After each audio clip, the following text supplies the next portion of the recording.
Hey, what's up family, it's Sugar from Sound Candy Studio, and today I want to talk about the Overloud Gems compressor. And now it's based upon the Fairchild 670 compressor, arguably one of the best compressors of its time. Let's go and take a look at it now.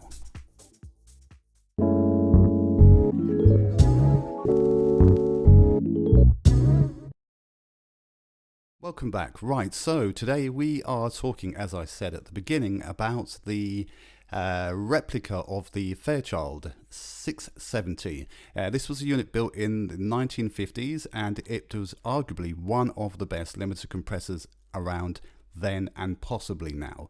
Okay, so we are going to talk, very first thing we're going to talk about the graphical user interface. And I kind of like Overloud, and I like the way they graphically replicate their plugins. They just look wonderful.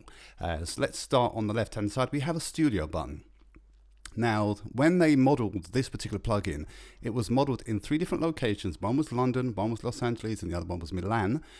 So therefore, there are some differences. There are some slight differences in the way these models sound. The London model sounds a bit more transparent. The LA model sounds a bit more smoother, and it has a large compression unit.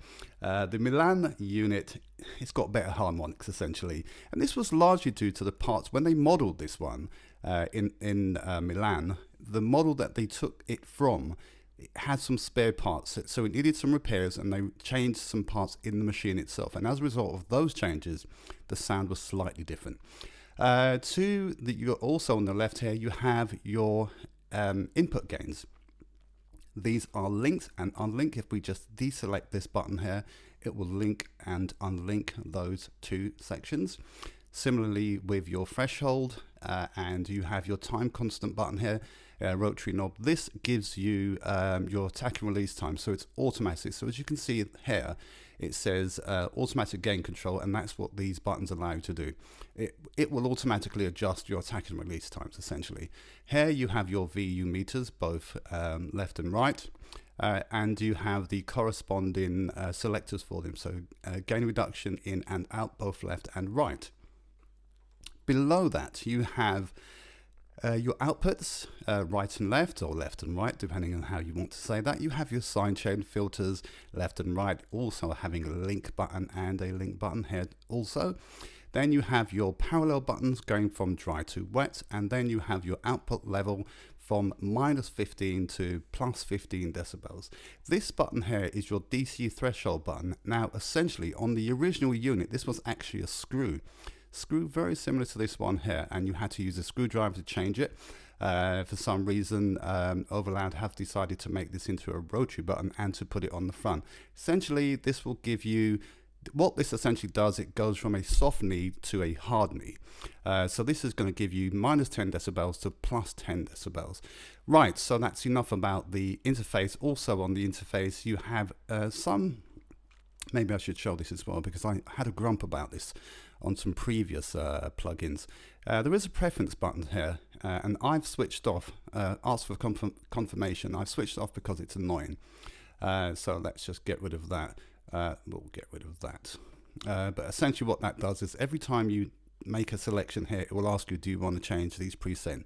And I didn't like that, so I switched it off.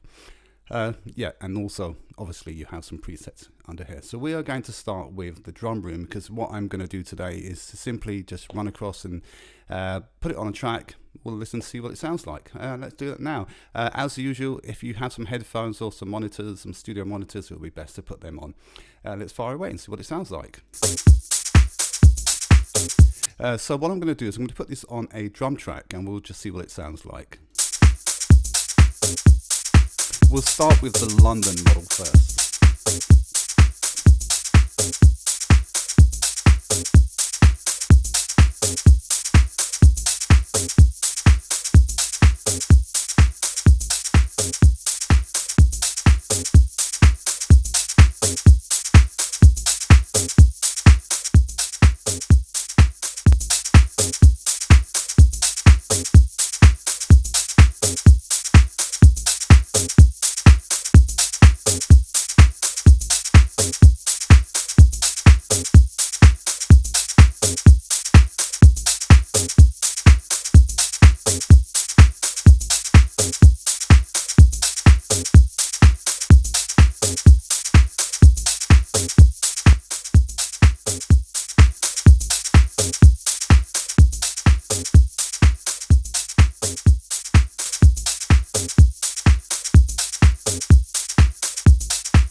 I actually really like this plugin. I think often with creating music, you kind of need, it's very subtle in what it does, but I think on the right track and the right instruments, this is an absolutely gorgeous plugin. Everything about this I like. I like the GUI, I like the way it sounds, I like the way it sounds in the studio.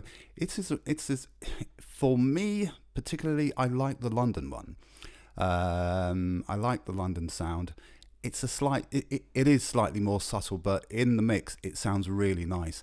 This plugin is available now for you to go out and purchase.